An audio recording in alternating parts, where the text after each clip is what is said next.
Assalamualaikum warahmatullahi wabarakatuh. Perkenalkan, kami dari kelompok 5, kelas 4D, jurusan Ekonomi Pembangunan, yang beranggotakan saya Aisyah Mutira Putri dengan NIM akhir 071. Saya Yunita Dia Priliana dengan NIM akhir 070. Dalam kesempatan kali ini kami akan mempresentasikan materi mengenai analisis biaya manfaat dalam pengurangan korupsi untuk memenuhi tugas dari dosen pengampu Pak Zulhairan Yumni Yunan. Dalam presentasi kita kali ini, kita akan bahas mengenai yang pertama, mengidentifikasi biaya langsung seperti pendanaan lembaga anti korupsi, teknologi, serta reformasi birokrasi. Yang kedua, mengidentifikasi biaya tidak langsung, seperti resistensi dari kelompok kepentingan dan gangguan terhadap iklim investasi serta birokrasi. Yang ketiga, membandingkan strategi pencegahan dan penindakan korupsi berdasarkan efisiensi biaya dan efektivitas jangka panjang. Yang keempat, menganalisis manfaat ekonomi, termasuk peningkatan efisiensi anggaran, iklim investasi yang sehat, dan daya saing nasional. Yang kelima, menggambarkan manfaat sosial dan kelembagaan, seperti meningkatnya kepercayaan publik dan penguatan tata kelola pemerintahan. Dan yang terakhir, kita akan bahas mengenai dasar analisis yang lebih objektif bagi perumusan kebijakan anti korupsi yang lebih strategis, terukur, serta berdampak jangka panjang. Selanjutnya, kita akan bahas mengenai konsep analisis biaya dan manfaat. Analisis biaya dan manfaat atau cost benefit analysis adalah metode sistematis untuk membandingkan total biaya yang dikeluarkan dengan total manfaat yang diperoleh dari suatu kebijakan, proyek, ataupun program. Nah, apa sih relevansinya dalam konteks anti korupsi?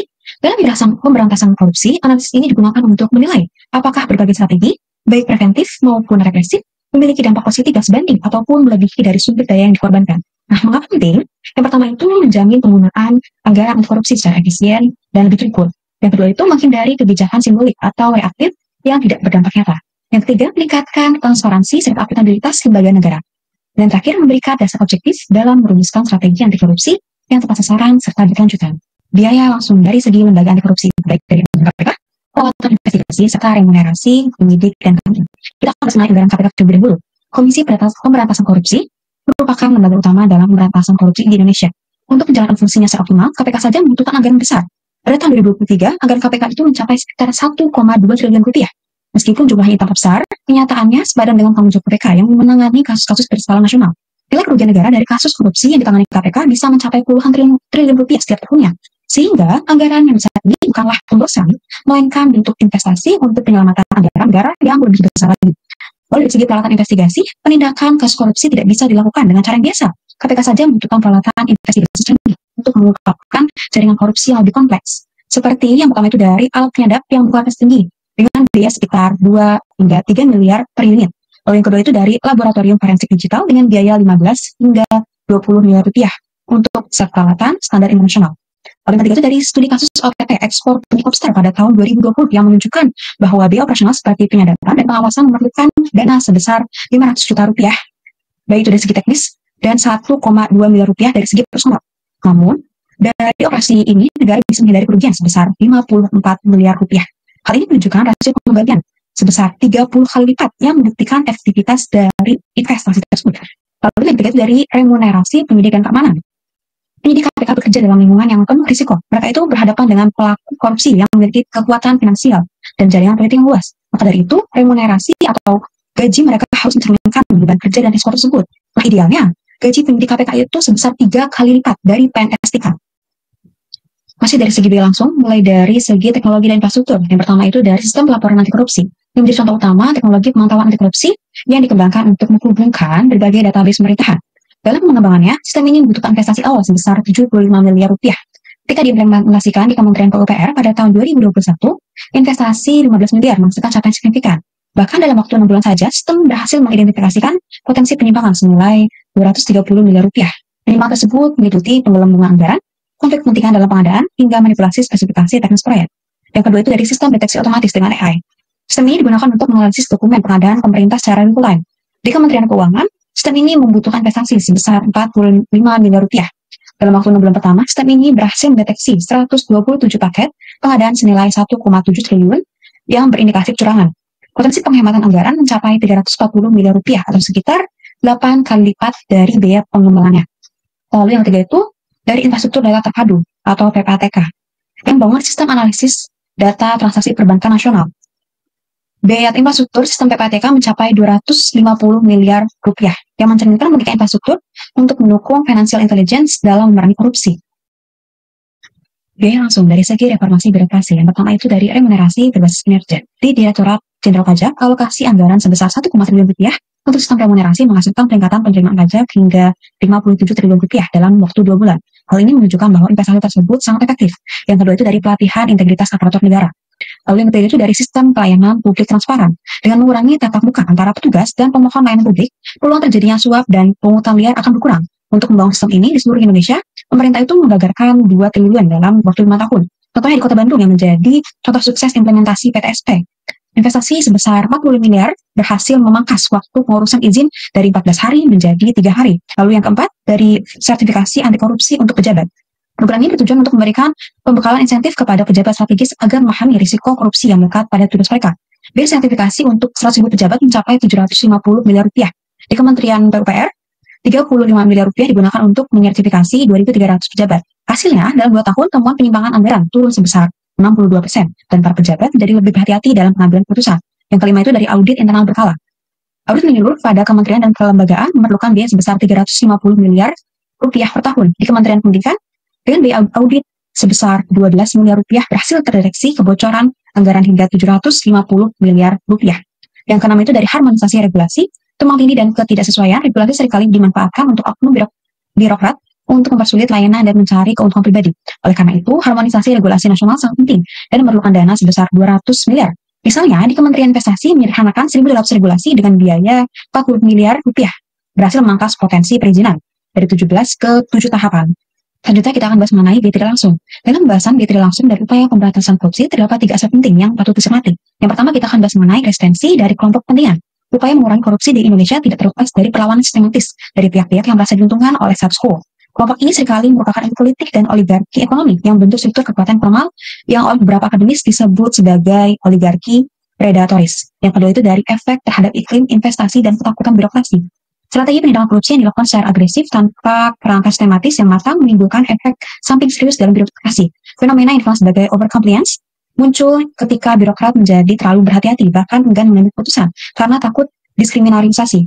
Mereka merasa bahwa keputusan yang sebetulnya legal bisa saja ditafsirkan sebagai tindakan melawan hukum. Contohnya itu terjadi di Provinsi Riau yang dimana setelah penangkapan seorang pejabat proyek infrastruktur, seluruh pengambilan keputusan berhenti hingga 8 bulan. Dampaknya proyek-proyek senilai triliunan rupiah mengalami penundaan yang cukup lama.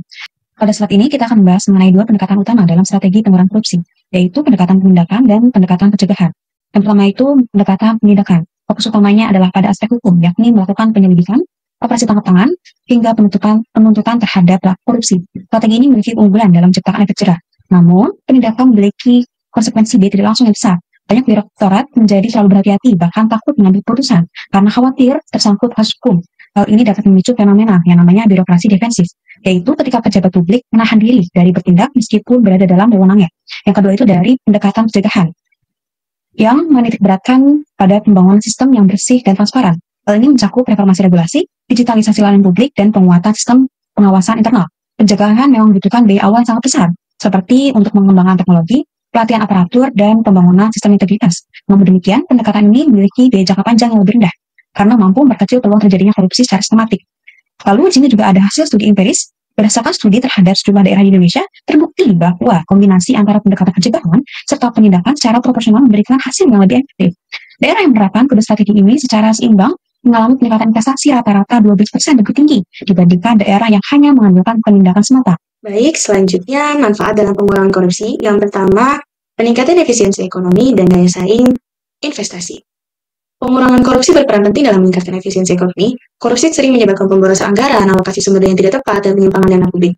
Jika korupsi ditekan, pengelolaan sumber daya dan anggaran negara menjadi lebih transparan dan accountable, sehingga dana publik bisa digunakan secara optimal untuk pembangunan infrastruktur, pendidikan, kesehatan, dan sektor produktif lainnya. Efisiensi berarti penggunaan sumber daya secara optimal untuk mencapai tujuan dengan pemborosan yang minimal. Namun, efisiensi harus diiringi transparansi agar tidak menjadi celah korupsi. Transparansi berarti memastikan bahwa penghematan benar-benar untuk kepentingan publik, bukan untuk menutupi praktik korupsi. Berdasarkan data Transparansi Internasional, skor indeks persepsi korupsi Indonesia pada tahun 2023 hanya mencapai 34 dari 100, yang menandakan tingginya persepsi korupsi di Indonesia. Tingkat korupsi yang tinggi menyebabkan alokasi anggaran dana yang tidak efisien karena dana publik sering diselewengkan untuk kepentingan pribadi atau kelompok tertentu, bukan untuk pembangunan bermanfaat bagi masyarakat luas. Hal ini berdampak langsung pada rendahnya kualitas infrastruktur, layanan publik yang tidak optimal, serta tingginya biaya ekonomi akibat inefisiensi birokrasi. Studi empiris menunjukkan bahwa peningkatan 1 poin dalam CPI dapat meningkatkan pertumbuhan ekonomi negara hingga 0,5% per tahun. Selain itu, lebih dari 30% anggaran proyek infrastruktur di Indonesia mengalami ketidaksesuaian anggaran akibat praktik korupsi dan penyalahgunaan publik. Baik, selanjutnya peningkatan kepercayaan publik terhadap pemerintah dan institusi. Pengurangan korupsi secara signifikan yang meningkatkan kepercayaan publik terhadap pemerintah dan institusi negara. Korupsi yang merajalela menimbulkan citra negatif dan keraguan masyarakat terhadap integritas pejabat publik dan lembaga negara sehingga menurunkan dukungan masyarakat. Dengan menekan korupsi, transparansi, dan akuntabilitas dalam pengelolaan pemerintahan dapat meningkat, sehingga publik merasa lebih yakin bahwa kebijakan dan pelayanan publik dilakukan secara adil dan profesional. Kepercayaan publik yang tinggi memperkuat stabilitas politik dan sosial, meningkatkan partisipasi warga dalam proses demokrasi, serta memperkuat fondasi pemerintahan yang bersih dan efektif. Selain itu, kepercayaan yang tumbuh akan mendorong kolaborasi antara pemerintah dan masyarakat dalam membangun negara, mempercepat reformasi birokrasi, dan memperbaiki citra lembaga penegak hukum seperti KPK. Jadi oleh karena itu, upaya pemberantasan korupsi bukan hanya soal hukum, tetapi juga kunci membangun hubungan positif antara pemerintah dan rakyat demi kemajuan bangsa. Jadi pada tahun 2015, citra positif KPK di mata publik yaitu 85%, 88,5%. Hampir seluruh masyarakat Indonesia ini menilai KPK sebagai lembaga yang kredibel, kuat, dan efektif dalam memberantas korupsi. Namun pada Desember 2023 ini hanya sekitar setengahnya, yaitu 47% yang masih memiliki penilaian positif terhadap KPK. Dalam penurunan ini berarti masyarakat semakin ragu terhadap kemampuan dan integritas KPK dalam menjalankan tugasnya, karena banyak orang yang merasa KPK ini sekarang kurang independen, kurang transparan, dan tidak sekuat dulu dalam mengungkapkan kasus-kasus korupsi besar. Hal ini dapat dipengaruhi oleh berbagai masalah seperti perubahan undang-undang yang membatasi kewenangan KPK, kepemimpinan yang kontroversial, serta adanya intervensi atau tekanan dari pihak luar. Dengan kata lain, data ini mencerminkan bahwa masyarakat semakin kehilangan kepercayaan terhadap KPK sebagai lembaga utama yang memberantas korupsi di Indonesia. Yang ketiga ada penguatan tata kelola pemerintahan yang baik atau good governance. Penguatan tata kelola pemerintahan yang baik atau good governance ini merupakan salah satu upaya strategis dalam mengurangi korupsi. Good governance menekankan prinsip transparansi, akuntabilitas, partisipasi publik, penegakan hukum, dan efisiensi dalam pengelolaan pemerintahan. Dengan menerapkan prinsip-prinsip ini, kesempatan dan ruang bagi praktik korupsi dapat diminimalisir karena proses pengambilan keputusan menjadi lebih terbuka dan dapat diawasi oleh masyarakat serta lembaga pengawas. Reformasi birokrasi yang memperbaiki kelembagaan, prosedur, dan sumber daya manusia yang menjadi bagian penting dalam mewujudkan good governance. Selain itu, keterbukaan informasi publik dan penguatan pengawasan internal dan eksternal membantu mendeteksi dan mencegah penyalahgunaan wewenang. Dan tata kelola yang baik, pemerintah dapat menjalankan fungsi pelayanan publik secara efektif dan efisien, meningkatkan kepercayaan masyarakat, serta memperkuat legitimasi dan stabilitas pemerintahan. Oleh karena itu, good governance ini tidak hanya menjadi tujuan, tetapi juga instrumen utama dalam pemberantasan korupsi di Indonesia. Penerapan prinsip good governance di Indonesia ini masih menghadapi berbagai tantangan, namun sudah memberikan dampak positif dalam mengurangi praktik korupsi. Misalnya, reformasi birokrasi yang dilakukan pemerintah telah memperbaiki prosedur administrasi dan meningkatkan transparansi dalam pengelolaan anggaran. Data dari Transparansi Internasional dan Lembaga Pengawas Nasional menunjukkan bahwa daerah yang menerapkan prinsip good governance secara konsisten memiliki tingkat korupsi yang lebih rendah dibandingkan daerah yang belum menerapkan. Selain itu, penguatan sistem pengawas internal melalui audit, kontrol ketat, dan mekanisme pelaporan whistleblowing system terbukti efektif dalam mendeteksi penyimpangan lebih awal sehingga dapat dicegah. Meski demikian, korupsi ini masih terjadi di berbagai level pemerintahan, termasuk penegak hukum, sehingga upaya good governance harus terus diperkuat dengan partisipasi aktif masyarakat dan penegakan hukum yang tegas. Terakhir yaitu dampak sosial, pengurangan ketimpangan dan peningkatan kesejahteraan masyarakat dan manfaat pengurangan korupsi. Korupsi itu merupakan salah satu faktor utama yang memperburuk ketimpangan sosial dan menghambat peningkatan kesejahteraan masyarakat. Praktik korupsi ini menyebabkan alokasi dana publik menjadi tidak tepat sasaran, sehingga anggaran yang seharusnya digunakan untuk program pengentasan kemiskinan, pendidikan, kesehatan, dan infrastruktur masyarakat miskin justru diselewengkan untuk kepentingan pribadi atau kelompok tertentu. Akibatnya, masyarakat miskin semakin sulit mengakses layanan dasar yang berkualitas, sementara kelompok elit semakin kaya karena menguasai sumber daya dan kekuasaan. Hal ini memperlebar jurang ketimpangan sosial dan ekonomi di masyarakat. Pengurangan korupsi membawa manfaat sosial yang sangat besar, yaitu memperbaiki distribusi sumber daya dan meningkatkan akses masyarakat terhadap pelayanan publik. Dengan dana yang tersalurkan secara tepat dan transparan, program-program sosial yang dijalankan secara efektif mempercepat pengentasan kemiskinan dan meningkatkan kualitas hidup masyarakat luas. Selain itu, pengurangan korupsi juga mendorong pertumbuhan ekonomi yang inklusif, membuka lapangan kerja baru, dan menurunkan angka pengangguran. Secara sosial, hal ini memperkuat solidaritas dan keadilan sosial, mengurangi ketegangan sosial dan menurunkan angka kriminalitas yang seringkali meningkat akibat kemiskinan dan ketidakadilan. Pemberantasan korupsi juga membangun kepercayaan masyarakat terhadap pemerintah dan institusi negara, sehingga masyarakat lebih aktif berpartisipasi dalam pembangunan dan pengawasan pembangunan dana publik. Dengan demikian, pengurangan korupsi tidak hanya berdampak pada aspek ekonomi, tetapi juga memperkuat tatanan sosial yang adil dan sejahtera. Kesimpulannya yaitu pengurangan korupsi memberikan manfaat besar dengan menekan biaya langsung seperti kerugian finansial negara akibat penyalahgunaan anggaran dan biaya penegakan hukum yang mahal. Selain itu, pengurangan korupsi juga mengurangi biaya tidak langsung yang sulit diukur seperti menurunnya investasi, lambatnya pertumbuhan ekonomi, serta menurunnya kualitas layanan publik yang berdampak pada kesejahteraan masyarakat.